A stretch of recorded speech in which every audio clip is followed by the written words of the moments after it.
Welcome to my channel Royals art and blog. আমি আমার আগের ভিডিওতে আপনাদের জানিয়েছি যে বিএলওর নাম্বার কোথায় থাকে এবং আপনি কিভাবে যোগাযোগ করবেন। এই ভিডিওতে আমি আপনাকে বলছি যে আপনারা অনেকে প্রশ্ন আছে আপনাদের যে 2002-তে নাম থাকলে তাহলে কোন দিকের ফর্মটা ফিল আপ করবো, না থাকলে কোন দিকের ফর্মটা ফিল আপ করবো।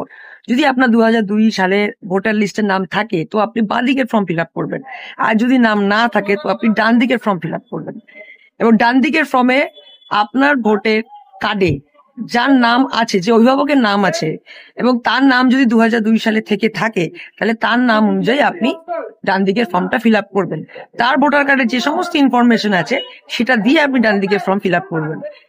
কিন্তু তাও আমি বলবো আপনাকে, আপনি আমার এই কথাগুলোকে শোনার আগে বা সেই অনুযায়ী কাজ করার আগে আপনার পাড়ার বিএলওর সাথে কন্ট্যাক্ট নিশ্চয়ই করে নেবেন। আপনাদের ফর্মের ওপরে তার নাম এবং ফোন নাম্বার দেওয়া আছে।